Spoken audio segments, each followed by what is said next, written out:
As the events progress, the heat turns up. In this case, it's quite literal. Drivers will need to try their best to keep their cool at the Brickyard as we get ready for the PCA Sim Racing Series 14 Pro Class. You'll see it all live here on RaceSpotTV. I am Joe Peak, and with me in the booth tonight is Ewan O'Leary. Behind the scenes is our director, Ramiro Cisneros. We're thrilled to have Princess Cruises as the 2025 PCA title sponsor. As the official cruise vacation partner of Series 14, they provide exclusive offers, including world-leading itineraries across a fleet of 16 elegant ships, sailing to more than 330 global destinations. Reach out to the PCA concierge team to book your next adventure today by calling 833-679-2188. All right, so we finished the first two rounds. Spa and Watkins Glen are in the rearview mirrors, Ewan. Now it's off to Indy. Yeah, and the changing types of circuit as well continues on here at this Roval, effectively, Indianapolis Motor Speedway. I think these cars are going to race quite well around here, actually. I think it's just such a strange track in some ways. I do think it will be good for these cars, though. We did get handed a couple of notes the other day by J.R. Gregory about this circuit and indeed what it could bring for us. With the hot circuit, there'll be exaggerated tyre wear going forward into this race, and qualifying the most important on the season so far. As I mentioned, tracks continue to change in their type. This is probably the most difficult so far, although I've got to be honest, I think it'll be a bit easier and a bit better than JR says, but I'm not a driver, so he's probably more trustworthy than me. We'll see how it goes tonight. Yeah, it's the ones down on the track obviously have a little bit of a different perspective from us. Bryce Rodriguez, though, tied for the top spot with Thomas Briggs now, having both taken a win so far this season, but both missing a race. Blake Townend sitting in second behind them. You've got Arthur Chan there tied with Lee Peterson as well. And then we've got Kerry Brooks, Thomas Isabel also tied. Christopher Pies, Logan Grotto also tied. So we'll likely see a few changes after this one is over, but it looks like there's plenty of drivers that are looking equal on pace to one another. Besides the standings, of course, we also have qualifying underway, although it looks like it is close to being over. You were talking about the drivers saying that, it might be a little bit difficult to pass here. I wonder how much this qualifying will be important once we get to the racing. Yeah, absolutely. I'm interested to read that from Joe earlier this week, actually, because I did think this car would suit this circuit quite well. It's sort of a circuit with not very many long corners. I mean, turn 3 and 4 is sort of a long right-hander sort of braking zone. That could be very difficult in these cars, and turn 11's a long corner as well, I suppose, and you do have to think about it a little bit in these cars. However, yeah, I still think there's good opportunities. Big braking zone down towards turn 1. Difficult to get a run out of turn 14, admittedly, but I think it's very much possible. Decent chance at turn 7 as well. The reason why, by the way, I think it'll be okay is because of these long braking zones. The brakes aren't brilliant on these cars. As much as they get better and better, the Porsche Cup car gets faster and faster and almost becomes a GT 3.5 almost, or maybe even closer than that. It's it's still not a great car on the brakes. So I do hope that will create something down in towards turn 1 and turn 7. Certainly lap 1 and turn 1 is going to be an event, but it always is at this circuit. It's like qualifying pretty much over, as most drivers have completed their laps. And as we said, difficulty here in trying to deal not just with the track itself, but the conditions seem to be of concern, as it's very hot at 120 plus. And, well, when the sun is relentless, your sunscreen should be too. Handsome new sports sunscreen spray is now available. It's SPF 30, broad spectrum, and reef safe. Plus, the spray is water resistant for up to 80 minutes. It's even TSA travel sized and made in the USA. This protecting spray is perfect for 120 degree Indy track surfaces. And to prove it, tonight's driver of the hottest lap in qualifying will receive a 2-pack of Mo Handsome's sports sunscreen spray. Learn more at their Instagram at MoHandsomeSkin and at their website, mohandsome.com/sunscreen. So I believe that is going to be going to Blake Townend, who seems to have taken our pole position for today's race. Congratulations to Blake on that one. And I think the drivers will get their 5 minutes of warm-up now before we head off to the race itself. Or do we actually? No, excuse me. It looks like maybe we have a minute or two left here. I'm not sure what's going on at the moment. The timing screen suggests that qualifying's only just begun, which is not true, as far as we can see. But yeah, we're in warm-up, so we'll have a look at the pole lap in a second, and I'll talk you through a lap around here at Indianapolis Motor Speedway, all 14 corners of this newest, well, I'll still call it the new layout. It's not really very new anymore, is it? This Indianapolis Motor Speedway. Changes brought in, of course, after the trouble in the 2000s for the Formula One, which never really returned anyway after the 2000s. I'm not sure I'm a massive fan, if I'm honest, of this layout of the Indianapolis Raceway, but it's the one we're dealing with here today, and yeah, we'll see that lap in a second. But highly anticipated race, I think, and certainly that qualifying session, let's say, highly anticipated as well going into this race weekend because of the difficulty in passing that some have speculated about going into this round. And here we go. We've got Townend's lap, and like you said, it can be a bit divisive. I actually like this version more than what it previously was, but it seems like Townend jives with it pretty well here. Ewan? Yeah, let's see down in towards turn number 1, this big braking turn. This is where I'm hoping for the action here tonight. So you just kiss that curve gently on the right-hand side. You can go across that one a little bit more on the left. He slides a little bit getting on the traction. This is a really difficult section in this car. Slowing and turning all at the same time, very difficult to do in any car, but especially these. He keeps it very nice and tight though through turn 4, as now he just accelerates over the curbs. This is where this car's at a bit of an advantage. Being able to jump over those curbs quite severely is a real advantage through there. That new chicane. Now in towards turn 7, the left-hander, 90 degrees. Again, just kiss it gently, although he goes a bit hard over it there. Similar corner to turn 1 really, but in the opposite direction. Then a more flowing chicane section through 8 and 9. Gone over the hairpins, and then into turn 10, where you really do need to get over the curb on the right-hand side. Try and use all the track, but don't cut it, especially on this qualifying lap. Then through turn 11, which is pretty difficult. Get yourself straightened out as quick as possible before this braking zone in towards turn 12.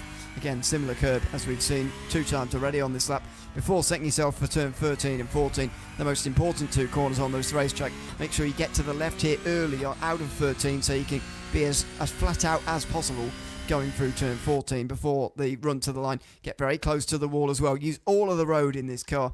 It doesn't have very much downforce. That's how Blake Townend took the pole. Got to say, very, very clean lap. Can't see very much wrong with that at all. I agree, and it put him about a tenth ahead of Bryce Rodriguez, who will start to his outside for today's race. And let's go through that starting order. As, like we said, Blake Townend on the pole with Bryce Rodriguez next to him there on the front row. Thomas Briggs going to be starting in the 3rd spot with Thomas Ewing in P4. You've got Jesse Lyon starting 5th today with Matthew Siddall in the 6th spot.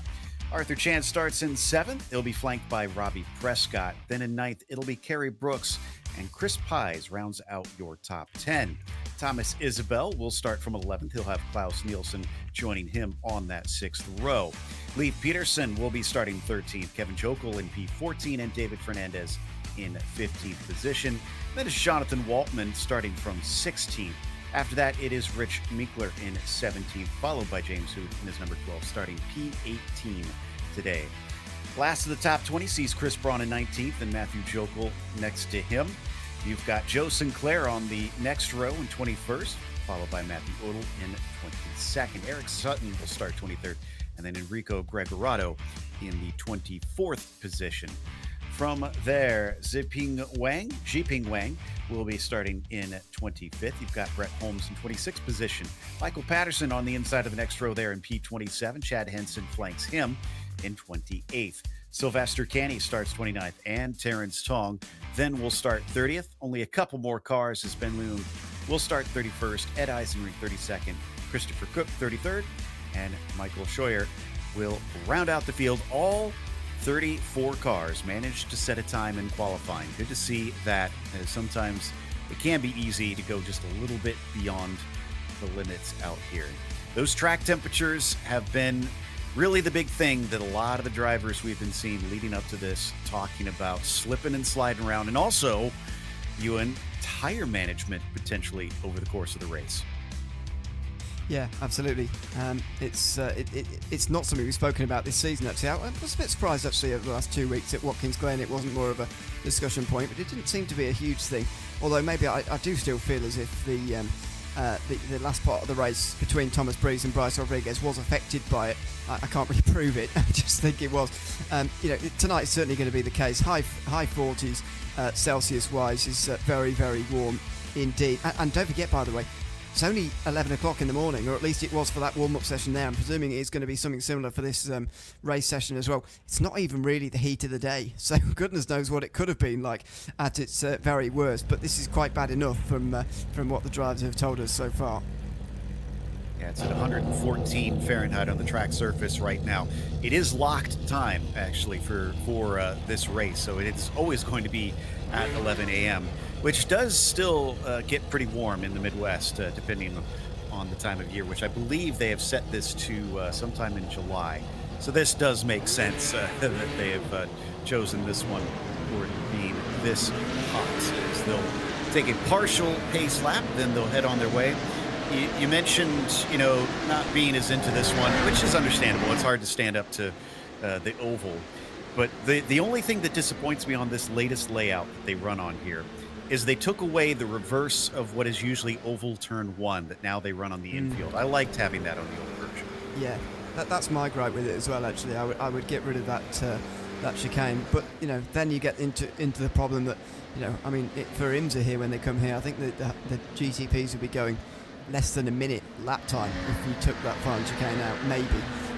But maybe it'd be close. But maybe that would just make it a little bit too short. But yeah, that's my real gripe with the new circuit. To be honest, I really like that run out of turn 10. What used to be all the way round oval turn 1, some of turn 2 actually, but all the way through turn 1, the wrong way round was a real trademark point of this circuit. But it doesn't really buy into its oval setting, unfortunately, this circuit anymore in this layout. But never mind, we've got a race to get on with, and I'm sure it will still be a good one. It tends to put on a pretty good show even in this version, which is the other thing that pleases me is it still has great racing. And Blake Townend up on the pole spot is going to hope that he has a good race, potentially to the win. Don't look like we have Thomas Ewing out there at the start as the green flag waves. And already look at all of them hugging the right-hand side, trying to cover that inside, coming down into turn 1. This is a turn 1 that often sees lots of chaos coming into there. They'll have to keep their wits about them as they all slam onto the brakes coming into this corner for the first time in anger. And it does look to be pretty good despite some 4 wide at the very back. We don't have an accident. Yeah, some bravery on the outside wouldn't have gone amiss by somebody there, because the inside got so concertinaed and stuck together that they were all on top of each other on the inside of turn number 1 there. It has meant they all get through cleanly, not a single spin, in fact, through turns 1 and 2 anyway, although there were some big stack-ups. I mean, this is what I mean. Down the inside, you're better off on the outside. They're coming to a stop down here on the inside. Look at this. Ben Leung actually making contact as well. I think maybe he's got a little damage on his nose, but the others seem to be fine. Oh, and Thomas Briggs, when did he get to the lead over Townend? So must have been a battle coming into turn 7. He'll get ahead. Rodriguez takes advantage of it. Townend goes from the pole at the end of lap 1 at P3 potentially. He's going to try and take it once again as we're looking at 3 wide. Maybe no. He is going to stay in behind Thomas Briggs, and he loses out to Rodriguez once again. Yeah, we'll have a look back at what happened, because I saw some guys through the runoff on the inside of turn 7 in the small box there, but we'll find out what's happening. It's not over yet at all. These front 4 battling for the lead hard, and look at Bryce Rodriguez with the run out the final turn. He's on the edge. Oh, and there's contact between the two who were battling 2 weeks ago.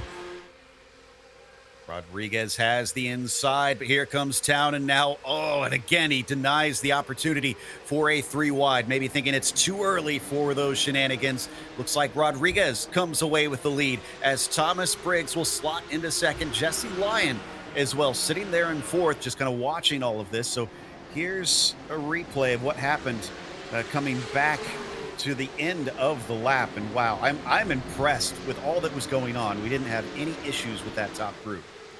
No, exactly. It's a really good pass though from Rodriguez. Look at the different line he takes there. mentioned in the qualifying lap about staying as far to the left as possible before 14. As Briggs dives down the inside, he's off. Briggs in live pictures is off as he goes down the inside at turn 7. I'm pretty sure that's where he got the lead first lap, by the way, Thomas Briggs, but he's just thrown away a top 5 now. And here comes Blake Townend down the inside. He can't quite get past. Kerry Brooks now side by side with Briggs, who at least keeps a top 5, but he throws it all away there. Oh, a critical mistake when it looked like it was going to be a very good one for Briggs. It's not over, but it's going to be difficult from here. Jesse Lyon is now the one to go wide, coming down into turn, I think 11 is that one, and it looks like he gets back into the racing line. Briggs gets one of his spots back because of that. It's one of the best 3 minutes of the season. It's amazing. Down the inside for Briggs, that's what happened to him. He just went way too deep on the brakes there as he tried so hard to pass Rodriguez. I almost think that, the fear of not being able to overtake has sort of encouraged them to overtake in a weird kind of way. And, they've all gone crazy at the start of this race. Higgs, Siddle and Pies in the background, I think it is. Yeah, it is for 7th place. Christopher Pies was side by side, I think, with Kerry Brooks, at least briefly, for 6th place. But he's now in 8th place behind Siddle, and I think it's going to stay that way as well. This was lap 1, turn 7. This must have been the incident you were talking about. Yeah, there's a few cars off, along with Terrence Tong getting turned completely 180 degrees. He whips himself back around and gets going, but the damage has been done to those cars at the back. So back to our live pictures, and it is Klaus Nielsen here, and a good battle, although in front of him, more cars coming to blows with one another as it trickles backwards down through the field. It is calamity corner at turn 7 in this race. That's Robbie Prescott, who's found himself in the grass. Christopher Pies was the initial one who spun around, and then, as you say, the domino effect just continued on and on and on. But this is Bryce Rodriguez at the front of the field, ahead of Blake Townend. They've managed to get away a little bit from the rest of the field, but their battle's not over yet either. It's been an extraordinary start to the race. What a 4 races we're in for over the next 8 days, if this is anything to go by. What a start. So this must be lap 1. Oh, no, excuse me. That was the incident we just saw, yeah. And here's Prescott. There you go. Finally getting shoved off to the side, as you say. The effect just went down the line again and again and again, and Prescott eventually found himself off into the grass and finding his way back onto the circuit. Roy Prescott now running, by the way, down in 30th place as he comes into the pit lane. Actually, he may have picked up some damage in that incident. And as it said on the top of our screen, Matt Odell has been given a black flag for the dive bomb incident, contact with the 908 and the 12 on lap 1. Meanwhile, there's a little bit of a look there from Townend, though he wasn't close enough to attack Rodriguez coming into 7 this time by. And behind them, battles still going on farther down through the field. It is fierce, fierce fighting in all sides of the pack. My goodness, up and down the order. Yeah, Matt Siddle, the latest to lose places to Christopher Pies and Thomas Isabel in one go. So that's a sort of second group forming, if you like, from Jesse Lyon on backwards for 6th place. While these guys start to break away at the front, don't be alarmed by Jesse Lyon jumping around. I think he's having some connection problems, and that's going to be unnerving the rest of them in that rather large group, because you can argue that goes right the way down to Ed Eisenring, who's in 22nd. All right, here we get a look at that pass that happened in the lap 1. Here is where a lot of the craziness really kicked off. And Briggs, Briggs cut the course, though. I suspected that he did, because there was no way he made 2 passes in one go. But, the question's going to be there, Joe, whether you say, was Briggs forced to do that by Rodriguez moving around, or did he do it of his own accord? Well, and here's my big question. How did he manage to do that and not give away a ton of positions? Because that's lap 1 on top of things. If you get a cut course, usually that is extra painful. Yeah, so did he not get a slowdown for that, or what? Because you're right, that is another point as well on that.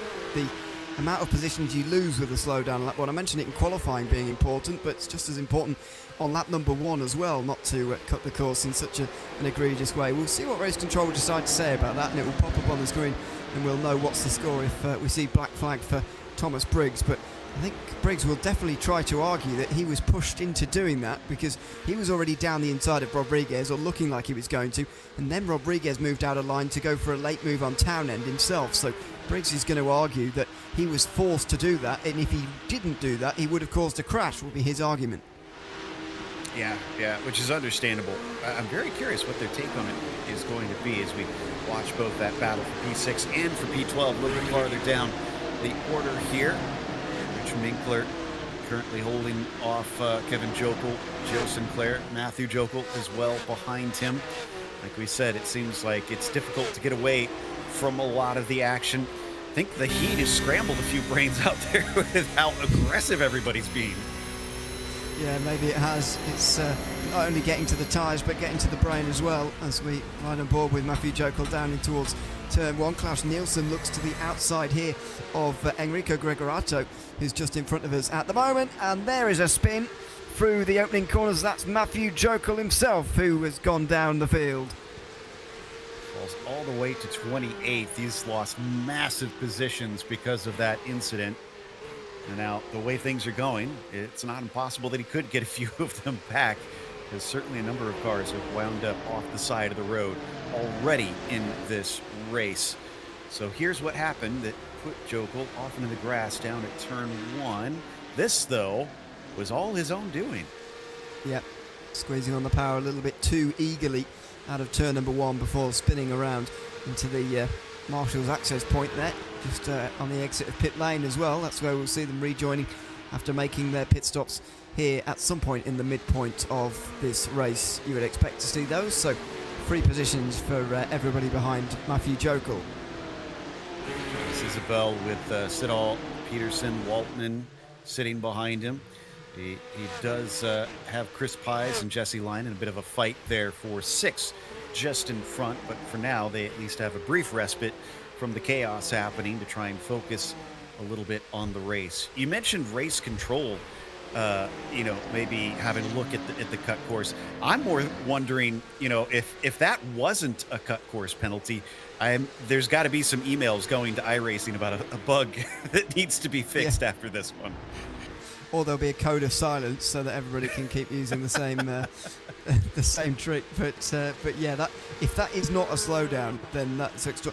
I think in the corners afterwards that Briggs was trying to serve it, because he didn't exactly run away after that. We saw the battle. I think the battling with Rodriguez over the course of the next 30 seconds when he would have had to serve it, I think will have actually served it without it looking like he's really lost any time. So I think he might have done that quite cleverly actually through the final sector there, although he did end up losing the lead and indeed doesn't seem to have the speed of Rodriguez and Townend anyway. That's a good point. It would have been really masterful if that was his way of getting that time back. Meanwhile, on the screen, still see Eric Sutton here, up 4 positions from where he started, and battling with Klaus Nielsen in front of him, who is down 7 from where he began. But there's a huge train of cars, so there's definitely spots to be had if you keep your wits about you. Yeah, absolutely. This is that big group that was mentioning earlier on with Jesse Lyons. So it's not really breaking apart. Oh, it's a big slide in the background there. That's Brett Holmes coming onto the front straight. It's a proper corner, turn 14. I say that because more downforce heavy cars, you can pretty much go flat out through turn 14, and it's a non-event, but it's a proper corner to have to go through in this car. As we look at Thomas Briggs here, I just rewatched lap 1, by the way, on the stream replay. Briggs was certainly defending more than you would expect normally. He was serving that while defending, making it look like effectively he was just defending the place when actually he was serving a penalty. Very, very smartly done and quite discreetly done actually, but with hindsight, watching it back, you can see it very obvious. Fantastic stuff from the 22. Hats off to him, but he was even able to sneak it under our noses in the process. Meanwhile, Rodriguez versus our pole sitter Townend. They've swapped since the start, P1 and P2. We're only about 12 minutes into this race, but it has been action-packed. They are still about 1.8 seconds ahead of Thomas Briggs, so they have not completely left him in the dust. I think it still could be possible that the 22 could catch up, but he's going to have to push hard to make up a gap like that.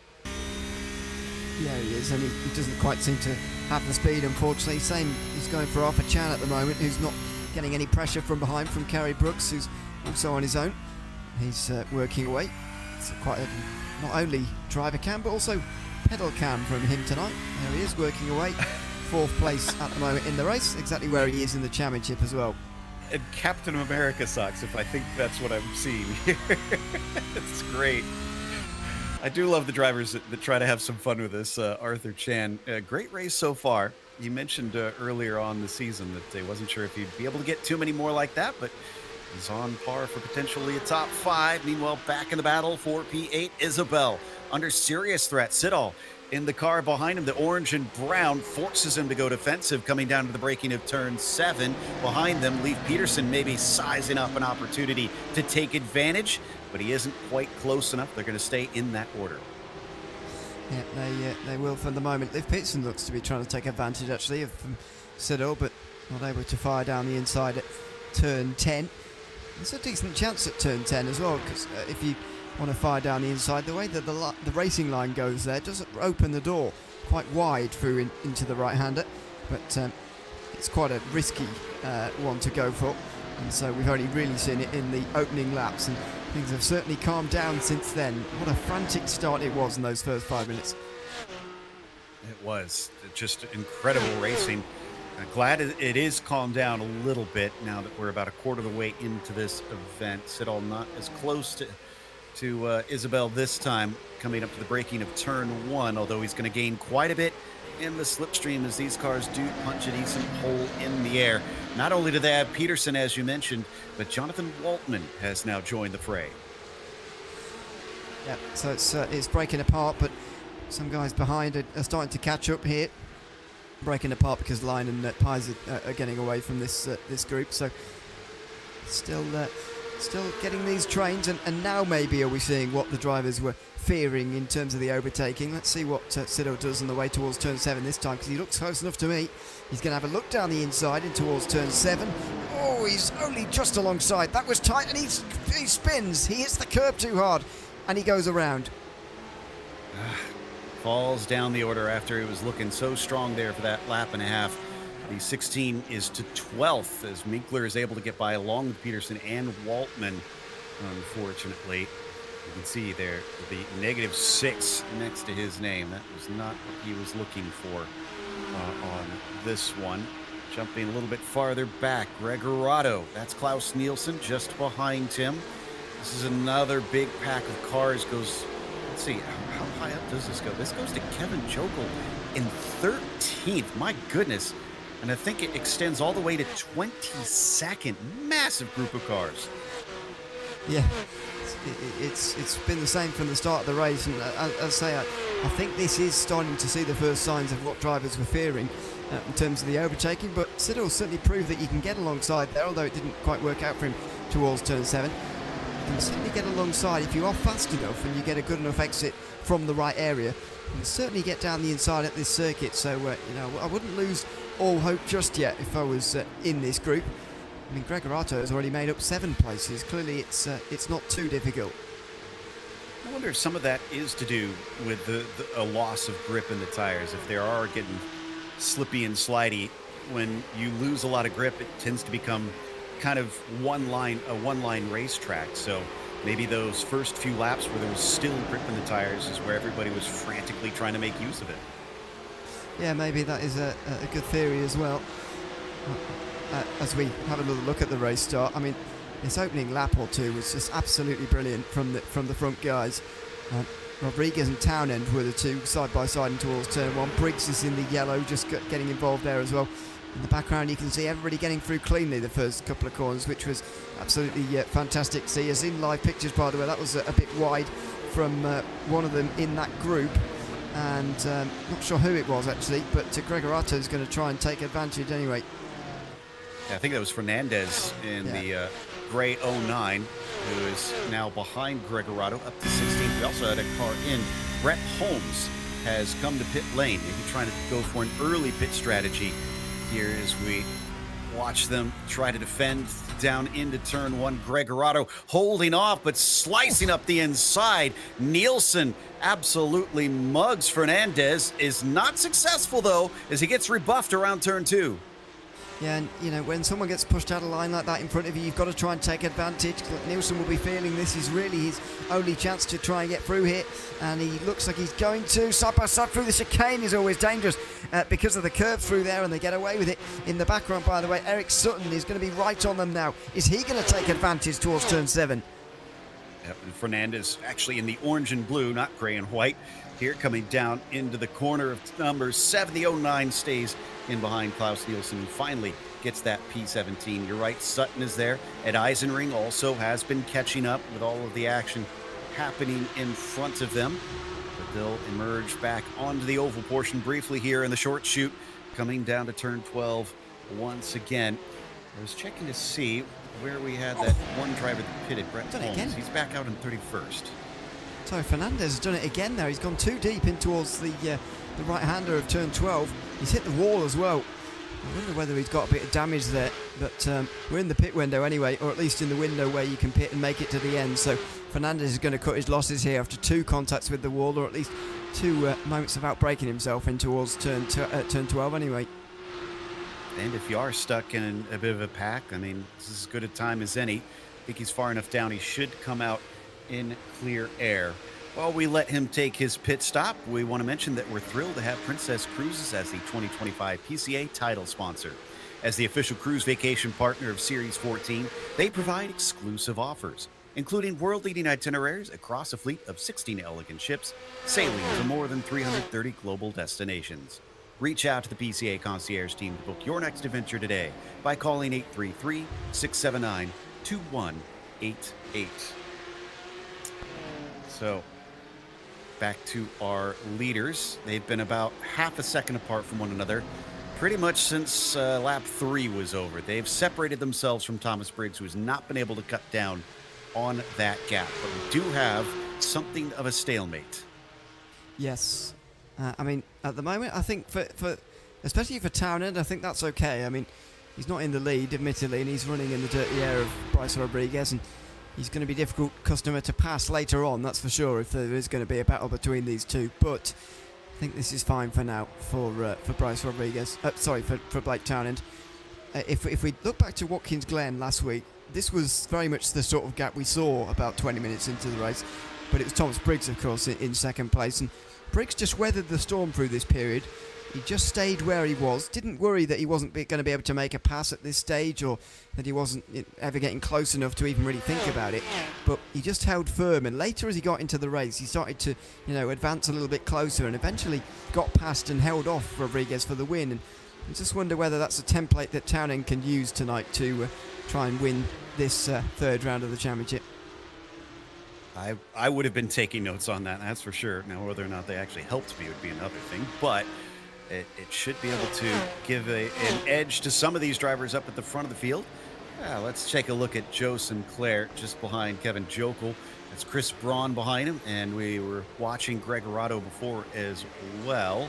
So a few familiar faces so far in this race. There's some different lines being taken through these S's sections through 7, 8, 9, and 10. Yeah, he does have his own name rubbed off there, doesn't he, on the left-hand side. He's clearly been in contact with somebody. They're starting outside the top 20 in this race, and he's now in this very, very large group indeed, just behind Kevin Jokel. Still being headed, this group, by Thomas Isabel at the front.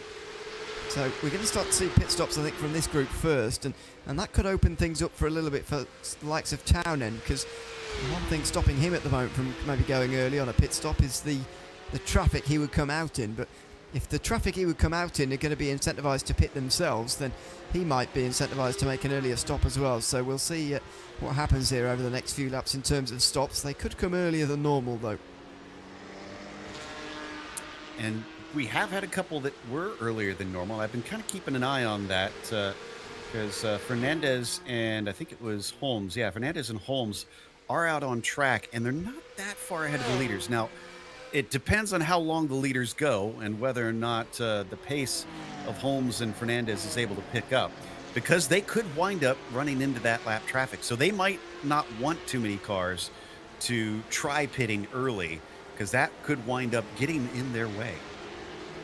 Yeah, exactly. It's going to be one of those rounds where That traffic is going to be such a key factor in this one, but as I mentioned, so many different types of circuit on this calendar.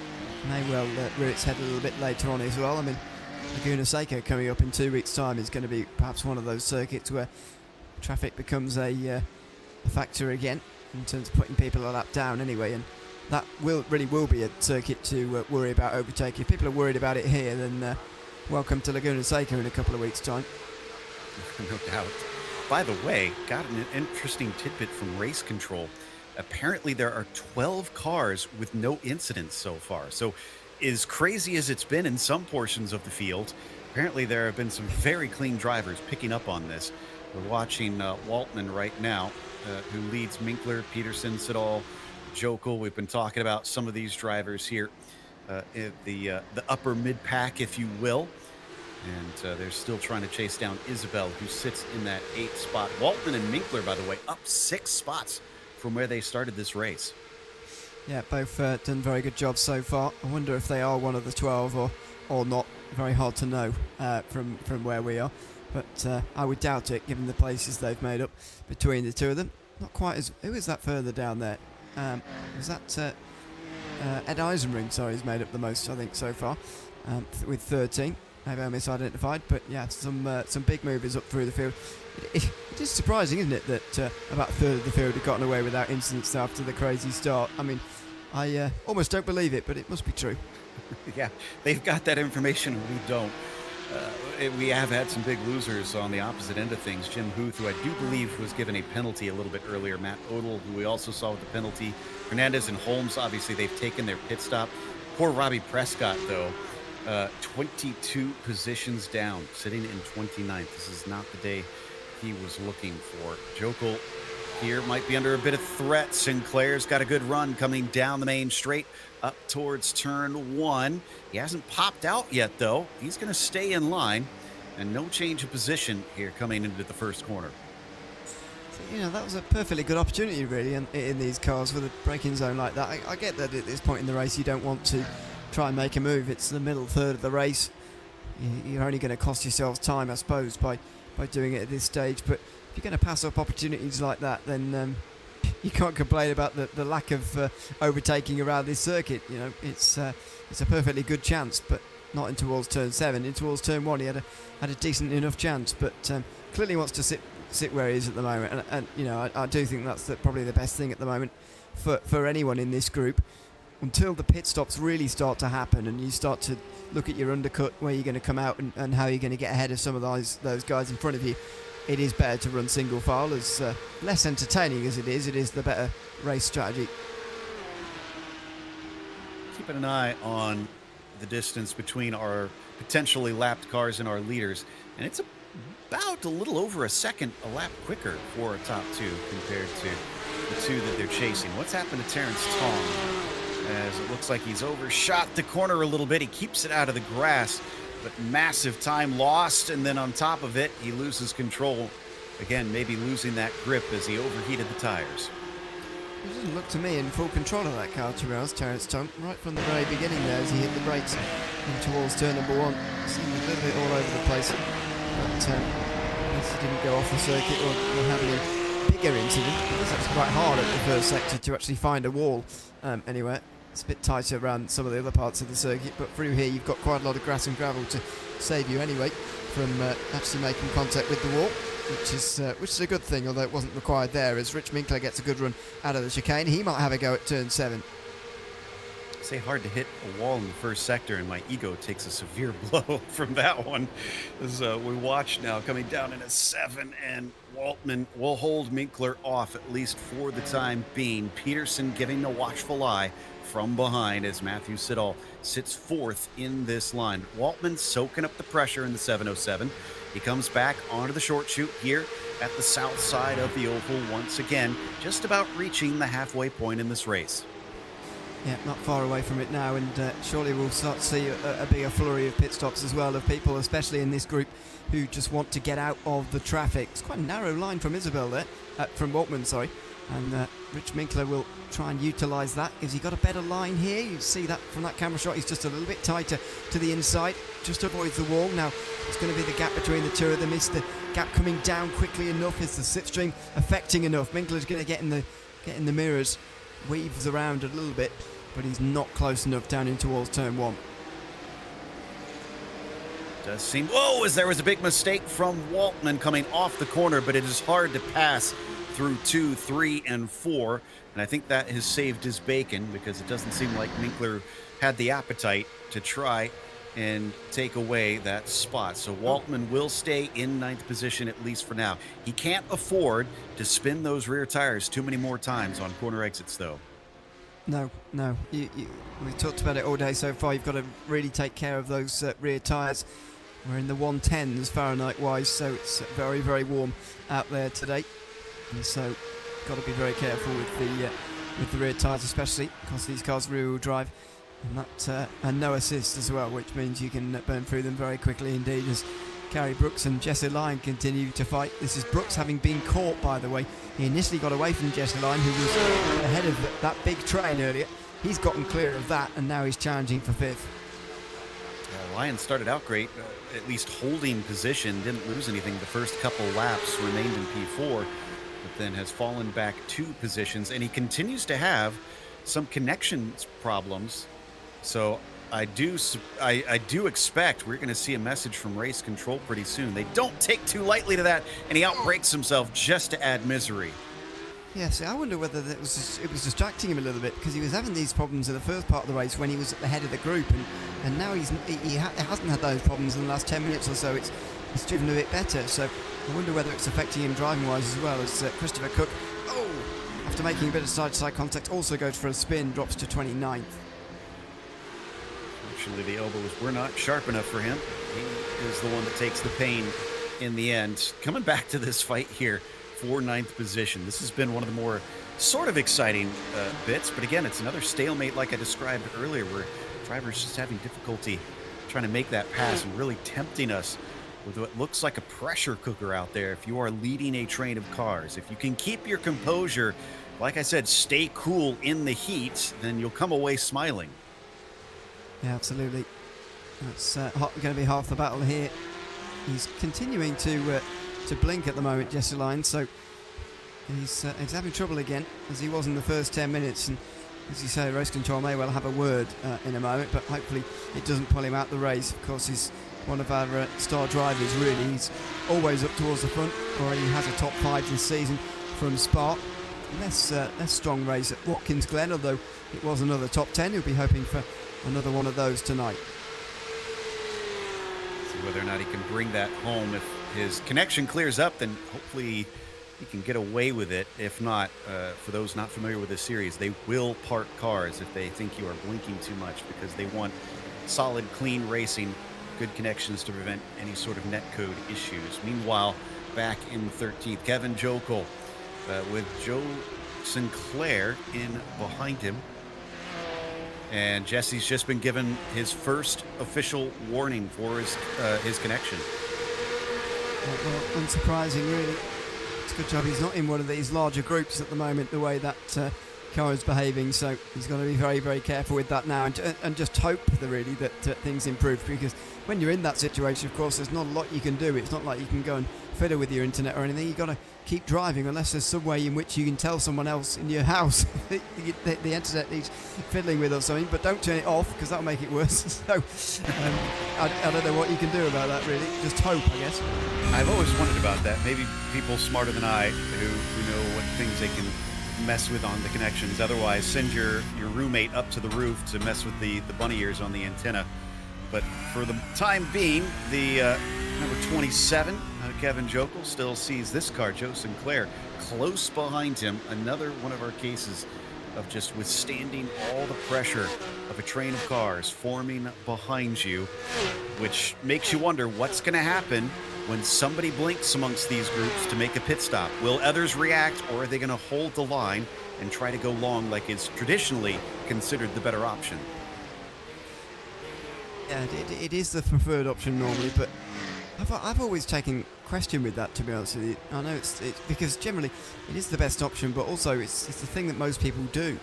I'd like to see somebody try a properly audacious undercut strategy at some point. I know it's hard for the leaders because the traffic situation around pretty much any circuit will land you in trouble there. But in terms of this midfielders, why they don't come in a little bit earlier and try something a little bit different, I don't know. I know it's a favoured strategy, but I mean, nobody really tries anything different anyway. And in any case, what is there to lose? If they follow the guy in front of them the whole time round, especially around here or next time at Laguna Seca, they're going to end up finishing behind them anyway if they do the same as the guy in front. So I would question why they don't throw a spanner in the works a little bit more, especially when you've got the opportunity to land yourself in clean air like these guys do. Exactly, and everybody loves a gambler, so yeah, we want to see someone maybe do something a bit different to break things up, shake up the order. And I think what it will come down to is what you said.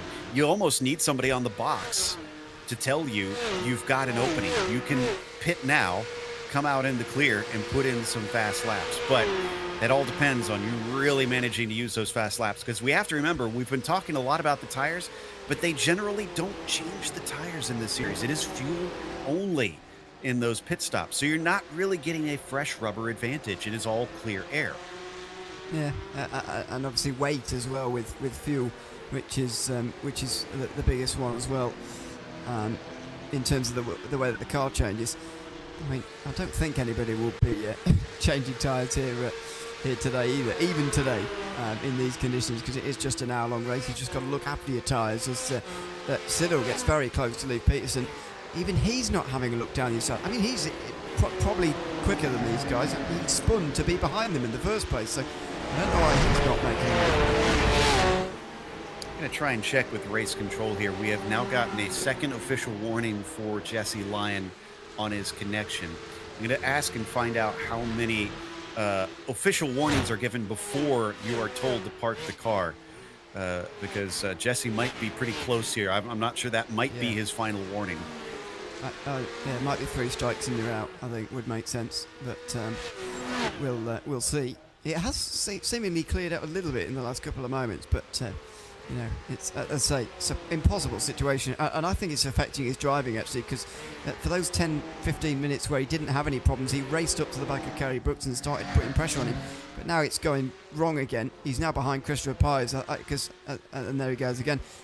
I really think it is not only affecting obviously everybody else's safety in the race, but actually it's affecting his own driving ultimately as well.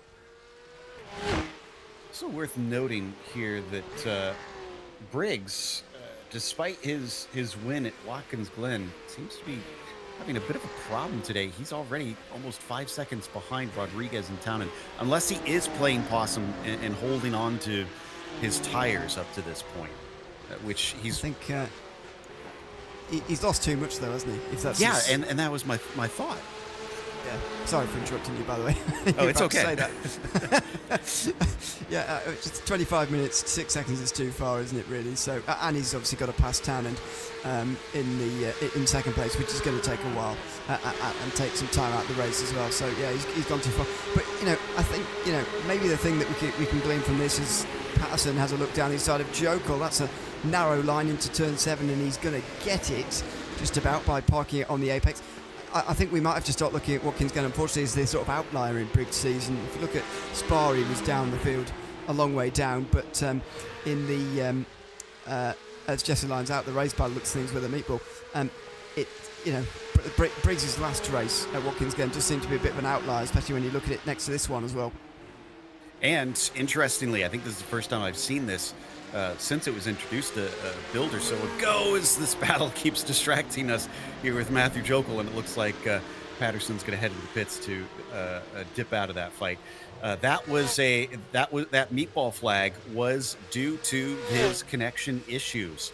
So you get 2 strikes, and then on the third one, that is when you are sent to the pits, and there is no argument from towards race control. They have control of that. Once they give you that meatball flag, it immediately plops you into your pit stall. I wonder what Race Control are going to do now.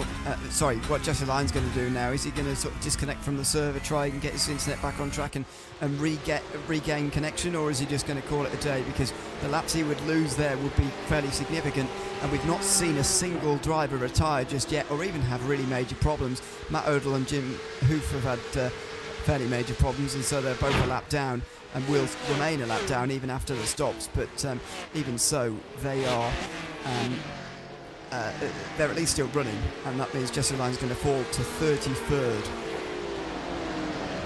Yeah, I don't see this one having a decent outcome for him unless there are some dramatic incidents and he does return to the track. I'm not sure. Nope, he is disconnected, it looks like. So that was a manual disconnection, but I have not seen a reconnect yet. We'll keep an eye out just in case he does decide to get back into the action as we now watch the 908 of Rich Minkler. He was fighting with Waltman before, but Waltman's starting to get some distance there. Instead, he's looking behind to Leif Peterson and the blue number 913. Another one of those groups that stay close for the moment, but staying static, as that's a real jump over the curves from Minkler. You can get away with more than you'd think over those curves, so it'll be okay as far as getting a slowdown is concerned. And Leif Peterson answered up, despite being close enough, I think, for a lunge, are not interested at the moment. They're still staying in line, still biding their time. It's just feel a bit like a waiting game at the moment. We'll see whether there really are some moves in the last 15-10 minutes maybe to prove that point, or whether they are legitimately struggling to overtake. But I think this part of this is a bit of a waiting game at the moment. So I'm getting a bit of information on Jesse Lyon's situation. That was actually iRacing's automatic systems. Look at that, 4 wheels in the air for a brief moment for Minkler, as the damage on that car showing he has been in the wars.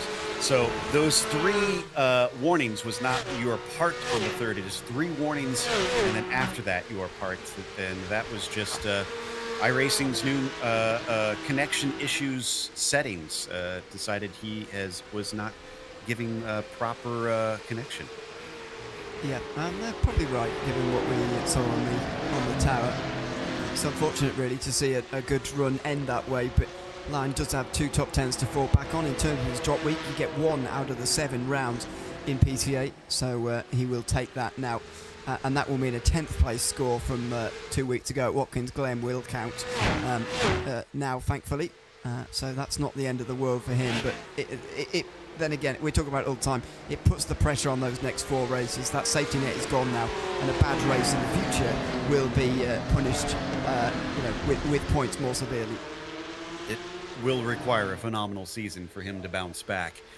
As we're just about to the final third, we want to give one more mention to Princess Cruises, because they are the 2025 PCA title sponsor. As the official cruise vacation partner of Series 14, they provide exclusive offers, including world-leading itineraries across a fleet of 16 elegant ships, sailing to more than 330 global destinations. Reach out to the PCA concierge team to book your next adventure today by calling 833-679-2188. Now is where we should start to see a few more drivers take their pit stops. So far, we've only seen maybe about 4 of them that seem to have taken a scheduled stop. Yeah, I mean, let's put it another way. We're still waiting for the top 25 all to come in. I mean, it's ridiculous. But, I just can't get my head around it. I know that on paper it's the best strategy, but the race isn't played out on paper. It's also, based on track position and based on all these different factors. Why everybody is just sort of just, what's the word, tunnel vision almost, just following the guy in front of them through the entire race is just completely beyond me, because there's positions to be had here for somebody. They get in some clean air and put in some fast laps, they can gain some places. But again, I understand it from the leaders, but there's so many in that midfield group who could benefit from an early stop, I think. Well, and that was my thought as you were talking about that. Someone towards the back of the pack where they could probably come out in some clean air and try to do what they can to battle their way past some of these other drivers that they're stuck with. But now the action's starting to pick up for the lead as Townend is on the attack. Rodriguez goes defensive. A cutback does not produce P1 for the 575, but he's starting to get the 24 to look in his mirrors. And this is exactly the same point in the race that Briggs started to do it to him 2 weeks ago. Are we starting to see a bit of a trend here emerge for Bryce Rodriguez in these few weeks? He's been very, very strong in terms of speed. We know his credentials from previous seasons in PCA, and we're seeing it again in Series 14. And after all, he's had a first place and a second place from the first 2 rounds. Not bad at all, but we're seeing a bit of a trend in these last couple of rounds. If, I'm reading this correctly, and this is going to continue for the next 18 minutes, that he does tail off towards the end of the race, especially when tyre wear is in play. And, well, if this continues on for the next 18 minutes, it's going to be very, very uncomfortable for the series leader. Also, Ewan, you can send your thank you cards to Kerry Brooks. He's the one that took your advice and has just pitted in. And it does look like he's going to emerge in quite a bit of clear air. Now, he was, I believe, a top 10 runner. So I like this call. Yeah, I think he was 5th. So if he gets ahead of Arthur Chan, then I'm going to rest my case. But I don't think he will.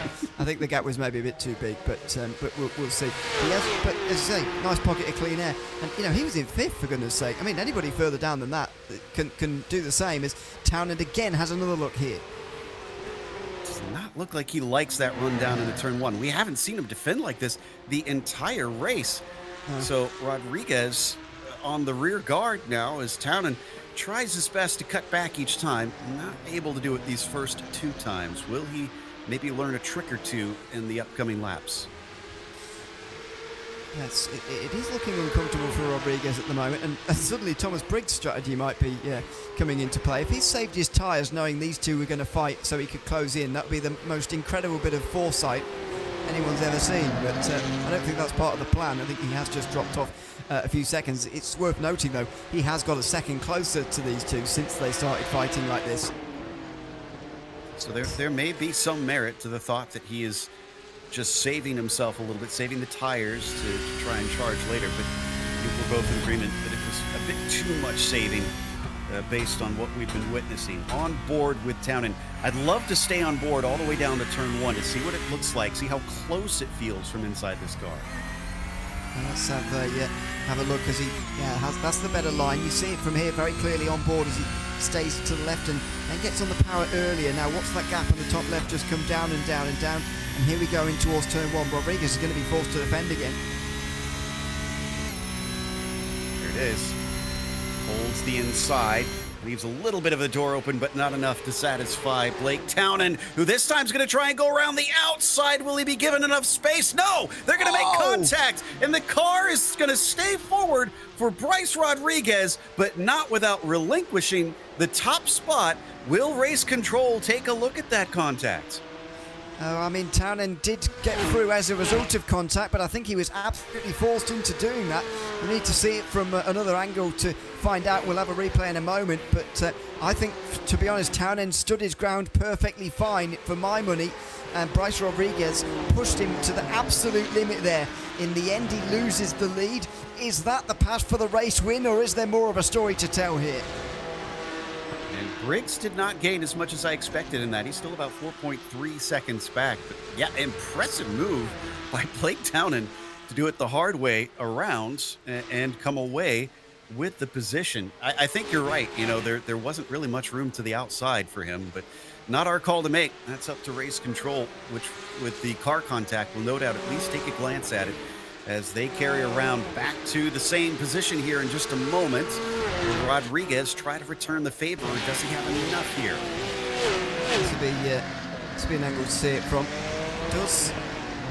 He's almost in the grass there, isn't he? And he's absolutely been put there by Rodriguez. Townend does nothing wrong there for me. He just holds his ground where he should be, and Rodriguez does that to himself in a sense. For what it's worth, I don't see anything wrong with what Rodriguez did either. He just pushed Townend to the absolute limit there. He couldn't have pushed him any further, otherwise that would have been, outside the rules for my money. But he pushed him as far as possible. Townend stood firm to the challenge and took the lead. Nothing wrong with that for me. Gave us, I think, one of the greatest moments that we've had in this race with an impressive pass. It's close coming down into turn 7. Not going to work out for Rodriguez this time into there. Could be looking at some other spots, but Townend is not impervious. He's the one that goes hot into the corner this time. And he very nearly got dived down the inside at turn 8 of all places. Rodriguez, instead of going to the outside conventionally there, actually tried to stick his nose at the inside, which was weird, but it nearly paid off. And here he comes towards 11, again looking. He'll have a go at 12 by the looks of things here. Outside or inside, it's going to be outside line. He's just setting him up here, I think, through this chicane for a run on the front straight. And when do we see pit stops with either of these two? Right now, for both of them at the same time, and they're going to be able to make it into the corner. But look, they've got a slow car in front of them. There's no place to go. It's too narrow here. He's going to try and send it too wide. He manages to get there. Blake Townend, desperate to get himself free of Rodriguez in these pit stops. What was going on there? That was unbelievable as a slower car came in. I think it's Michael Schurer who came in at the same time. That was unbelievable between those two. Blake Townend going round the outside to try and make the overtake in the pit lane. Have you seen anything like this before in towards the Indianapolis pit lane? It's quite a difficult pit lane on your own here. Never mind when you're trying to make a pass on somebody. I'm not sure why Shur's going quite so slowly, but what a bit of driving this is. He fits himself down an impossible gap. In the end, the difference is negligible as they come down pit lane together. The pit stop time itself is going to be far more important. They're about to come to a stop and serve that stop now. Yeah, that was brave. That could have gone awry if that car had not held off to the right-hand side. And we could have had a blocked pit entry. It looks like exiting out, it is going to be Rodriguez, I believe, in front. No, Blake Townend is in front of Rodriguez. And they are still behind that car that they were trying to pass, as now they are finally able to sneak through as it's a 3-wide moment with the lap traffic. And that's not good for Rodriguez at all. He got through actually a bit better than I thought he would, but that was a 3-wide moment, really close for Townend, but really important for him to get through as well. There's a past position up ahead, by the way, with Klaus Nielsen, but after laps and laps and laps of following each other, half of the guys that had yet to pit just came in on that last lap, following each other directly into the pit lane, just as they've been following each other on the circuit for the last 45 minutes. I don't know what they are doing, to be honest. And who unfortunately knows he was in the wall for a brief moment and has returned to the track, as we saw from the replay. We're waiting on Pies, Waltman, Braun, and Nielsen. Top 4 on the track still owe us a pit stop. Pies is in. Waltman is coming in right now. Looks like Braun in as well, and I imagine Nielsen will be the latest as he's almost getting lapped. Well, not lapped, but passed for position, I should say, by Townend. Townend able to be freed up and carries on, being chased by Bryce Rodriguez. Still, as it has been this entire race, a mere half a second between P1 and P2. One person in the top 18 did not come in the last 2 laps. I mean, one. And that was only 3 laps before that. So, I mean, God knows what's going on there. Kerry Brooks was the only one. Yeah. We'll see whether he actually makes any time, because if he loses time, then I guess everybody else will say, well, that's why we don't do it. As he goes over the line there, he's still behind Arthur Chan. In fact, Christopher Pies is probably a bit closer to him than he was before. So it's either made no difference or not in his favour. So I can see it, but I mean, you're also not going to make any places by following the driver behind you the whole way through, including in the pit lane. But there you go. Well, I mean, nothing risked, nothing gained, I suppose. Yeah, so, yeah, exactly. might as well at least try it. In the meantime, back to this battle for P1. Wait, have we had a pit stop from Chad Henson? No, we have not. Holy cow. He's still going. He's in 3rd. I only noticed because he's up 24 positions. Yeah, I mean, it has to be a no stop, doesn't it? The only one not to have stopped yet. He's just going as far as he possibly can. And he's actually in front of Thomas Briggs at the moment. He seems to have lost quite a bit of time in the pit stop. 17 seconds in the lane for him. Just wonder whether he took on a tyre or two, but I'd very much doubt it.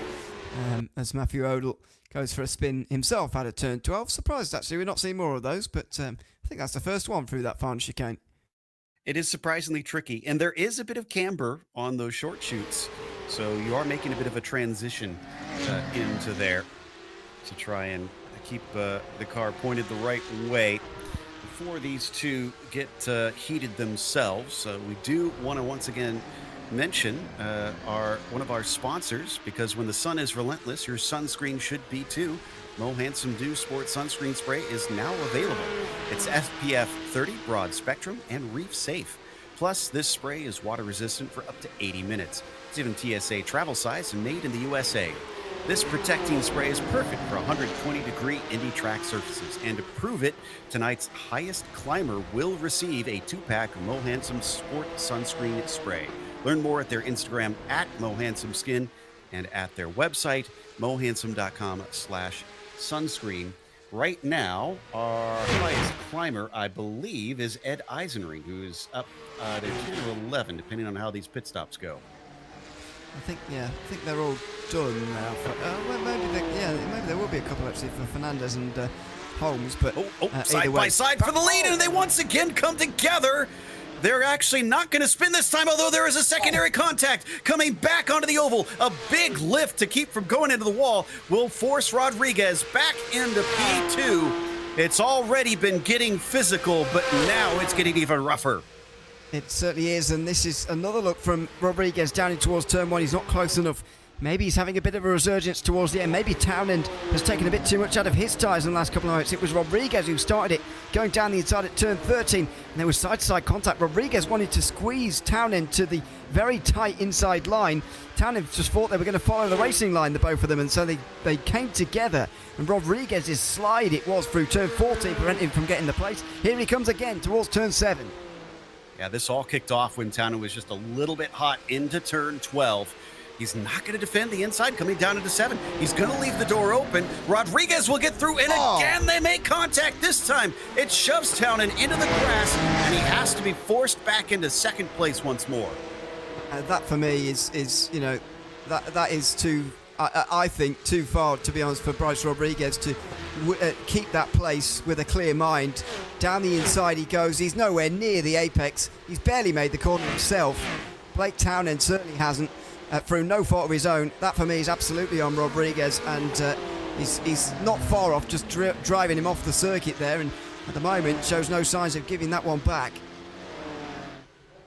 So he's going to let the stewards decide it looks like. There's the 24 as our leader with 6 minutes left to go. It's about a minute and a half around this track, so still plenty of chances to try and fight back. That's if Blake Townend has the tires under him to do so, because like I said, this all kind of kicked off when he just overshot one of the corners a little bit. It could be that they've cried enough out there and he cannot hold on to the pace he's been trying to run. Yeah, he might be relying on race control now to get involved, but trust if I was Bryce Rodriguez, I'd almost be letting Townend back through again, because that might absolve any penalty that you get, and if you do get one, you probably drop to 6th. Which is a lot worse than seconds, so I'd be tempted to just give it straight back again, sort of take the decision out of race control's hands, but he's going to carry on, and hopefully he doesn't get a penalty, and I think Townend is seeing the end of those tyres. I think that is what's happening here. Rodriguez has paced himself a little bit better by the looks of things, certainly better than maybe he did 2 weeks ago, better than I thought he was going to midway through this race, as Brooks goes for a late outbreaking of himself there, and he drops outside the top 5 as a result. Chris Pies takes that position. Nicely done on his part. Back to our top 2. Just have not seen much space between them.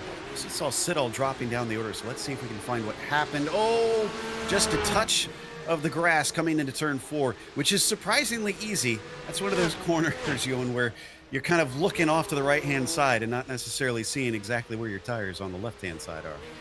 Yeah, and if they do indeed get grabbed in by the curb and the grass and the gravel there on the left-hand side, then you can be going straight on in towards turn 4. Very, very difficult corner to be braking and turning at the same time. And so no surprise that we see an incident through there, although I'm again surprised there haven't been more. It's been a very clean race across the board actually from everybody, and very well driven considering the the track conditions, therefore the tyre wear that we're going to see, and the difficult nature of this circuit. It's been a very clean race, taking those factors into account. Yeah, obviously it was frantic at the start, but since then I've been impressed with the way everybody's been handling it. Another deep run in by Blake Townend. Enrico Gregorato as well is going to try and create his own racing line through the grass out of turn 12. Loses 3 spots it looks like for it. Mistakes are still going to be punished back in that group because it is still so close. From Thomas Isabel, 33 seconds off the lead, to Ed Eisenring, 51 seconds off the lead. 17 seconds from 7th to 21st. It's still very, very tight back in the pack, so mistakes can be ill-afforded. As Rodriguez currently making no mistakes. He is about to see 3 laps to go now at the front of the field. And here's the thing, his laps have been consistently quicker. He is up to 0.8 of a second ahead now. He's pulling away. All of our talk about Blake's tires do seem to be coming to fruition. The evidence is pointing towards him maybe just being out of juice at this stage. But they are coming across lap traffic, and you never know what the racing gods hold in store. Yeah, so far lap traffic has done a good job of getting out the way, even if it did create a 3-wide moment straight out the pit lane for these two, which was very, very nerve-wracking at the time.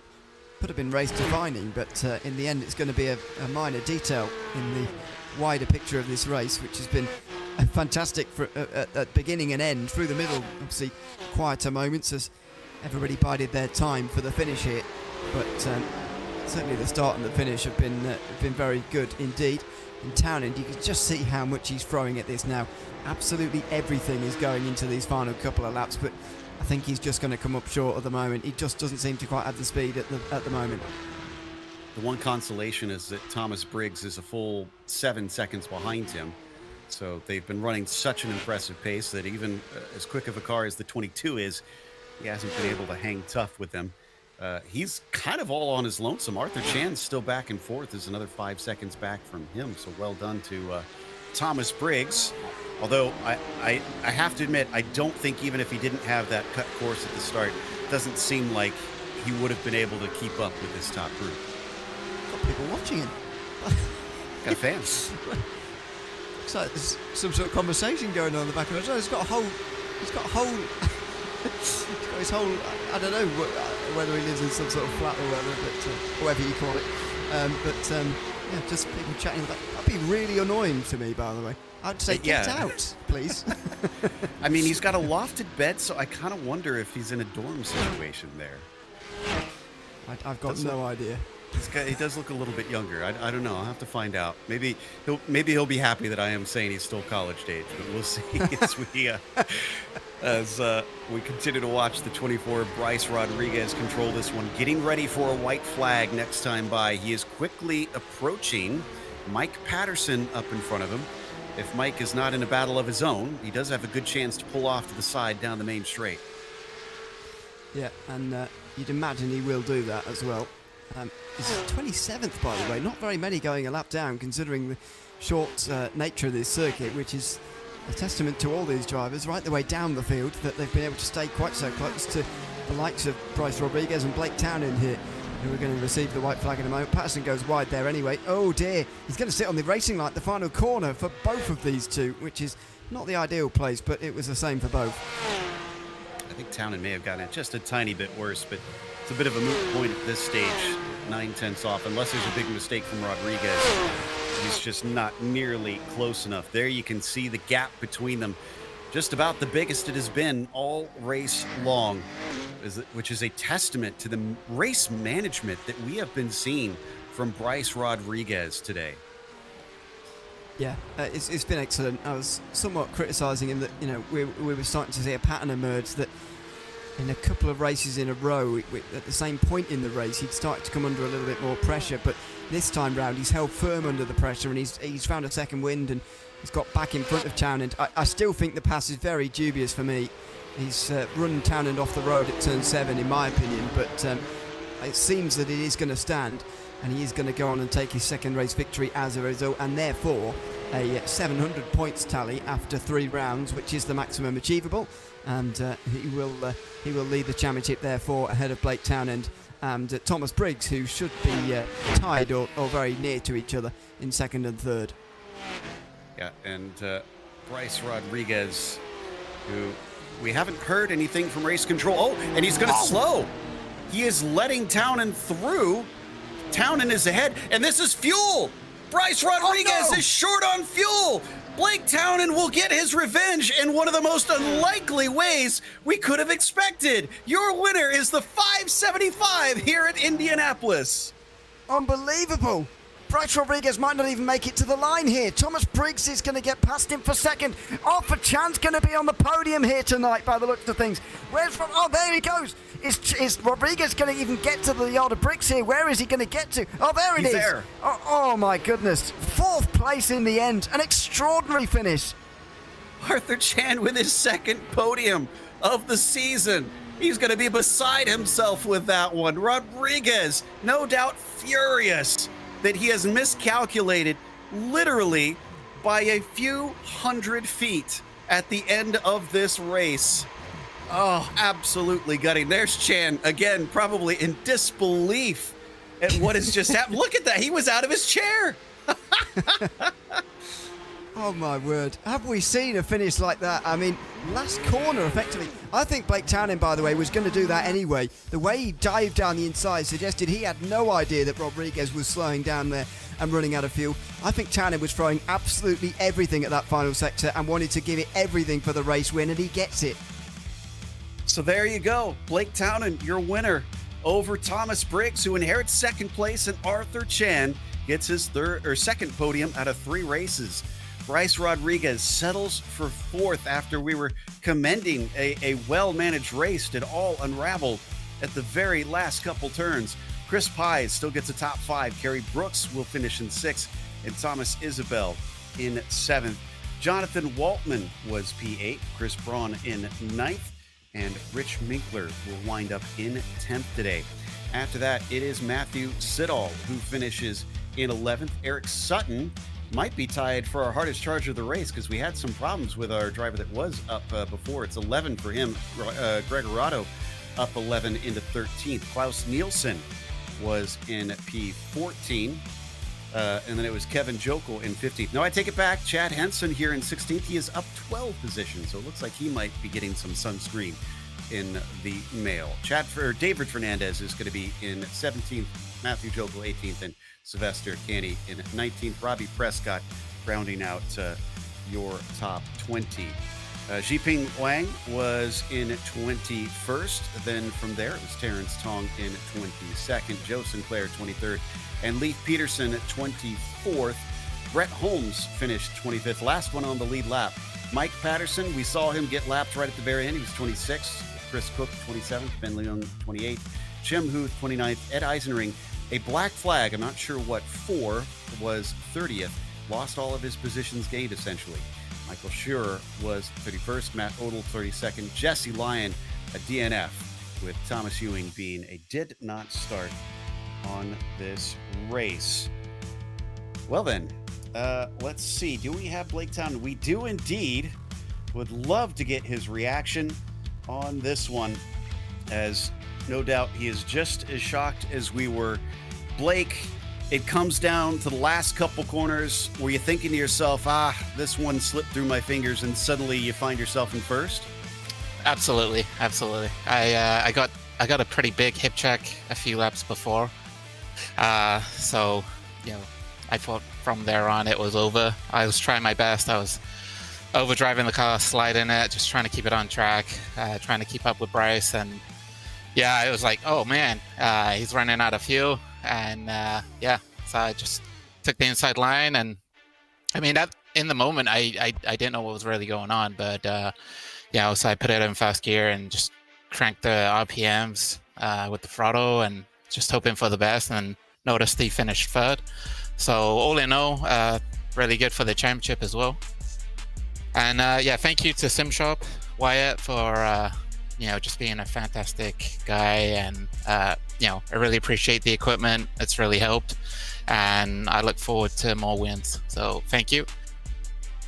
Out of curiosity, with the various overtakes, I'm pretty sure every single change of the lead involved some form of contact between you two.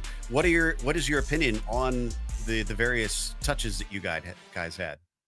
Well, that one in the back stretch towards the end, that was Yeah, I was pushing the limit, I'd say. It didn't leave me any room. He overdrove the corner. As for the rest, I think the last section is just so technical that it promotes that kind of overtaking. I'm only on a single screen, a 24-inch, so for me it's a lot harder to race these guys and to see where they are. So yeah, I do my best, that I can. So yeah, I think a lot of it was hard racing for sure.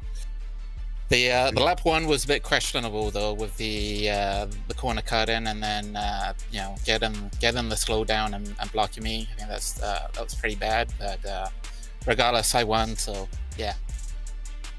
That's, I guess, what matters in the end. Congratulations on the first win of Series 14. Thank you so much. That was Blake Townend, your victor. And behind him was Thomas Briggs. Ewan has caught up with P2. Thomas, welcome in. Congrats on second place here tonight. It seemed to me like it was quite a lonely race for you, followed by a surprising move into second place. Would that be an accurate summarization of your race? Yeah, I was just having a track day out there. The beginning was a lot of fun, a lot of good fight, and then right at the end got a nice early Christmas present. I know I got lucky today, but crucially 2 spots ahead of Bryce, which is good for the championship. And yeah, I'll take P2 today. Exactly. I calculated that you, along with Bryce and actually Blake Townend as well, who wins tonight, will be tied on points at the top of the championship. Would you say that's a successful first 3 rounds for you, given that is the situation? Yeah. I mean, the first round wasn't great, and it's just kind of making up for that. And I can't afford any more mistakes this season, so I'm just trying to keep it as consistent as I can. I think I'm driving at the best I ever have, and just trying to keep rolling. Shout out to my all my friends who came to support me. Got my pledge brother, and the Shopaholics race team, of course. Do you find that annoying, people sat behind you, by the way, or do you like the support? No, I love it. I love the support. I'm used to an audience, so yeah, you wanna say hello. Jesus, you have got proper. You need to build some like grandstands in there. Jesus. Anyway, thanks for chatting to us, Thomas. Congrats on second place tonight. Thank you. Thanks very much, Thomas Briggs, second place tonight, and an army of people supporting him. Goodness me. Well, the next up was Arthur Chan. Like we said, a bit of a surprise on the podium, no doubt for us. Arthur, as soon as we cut to you after the race, you had already hopped out of your chair. Were you leaping for joy? Yeah, I was. Well, first of all, nice to chat with you, Joe. It's taken 15 years, but finally get to chat in the interview room again. No, I was so happy. I was, you probably saw my race was very straightforward. I was driving in a big hole by myself. Brooks was behind me, keeping me honest. And in the last stint, it was just keeping my head down and pushing, because you never know what can happen. And my goodness, something actually happened. Has it really been 15 years? Have you not had any podiums since then? No, not broadcasts you've been doing with. I haven't hardly had any podiums in PCA, especially pro class. The talent level is so incredibly deep. But no, it's going back to the Mazda MX-5 World Tour days. Wow. Okay, it takes us both back. But talk about this race, because one of the things that we kept talking about is that it feels like everybody kind of is stuck on the same strategy. Is there ever any thought in your mind when you're stuck in a position to try and do something a little bit different on the pit strategy than those around you? Certainly would if I was being held up by someone, but no, it just hasn't happened for me. I mean, I am ready to attempt undercuts. I actually did last time at Watkins Glen, and I think I got one position just because one of the drivers overfueled. But I do keep an eye out for that. I do kind of know in my preparation beforehand, I have an idea of how much the pit loss time is and what hole I'm going to land in, and I try to come up with a spot on the track to take a peek at my little track map to see if there's a hole there. So yeah, the pace it's really I feel like at the sharp end of the pro class especially, it's just all about not making a mistake, because you can't afford to make a 1 or 2 second mistake, and it's almost yourself is the biggest competitor in some ways. It does seem like it is very difficult. Well, the last and most important question: do the Captain America socks make you any faster? Those are the only interesting socks I had, so I try to keep things interesting for you. So that's the only ones I had. But I definitely wanted to also have a chance to thank the people that support me. I'm representing a Porsche Center Langley, which is a Porsche dealership here in Canada.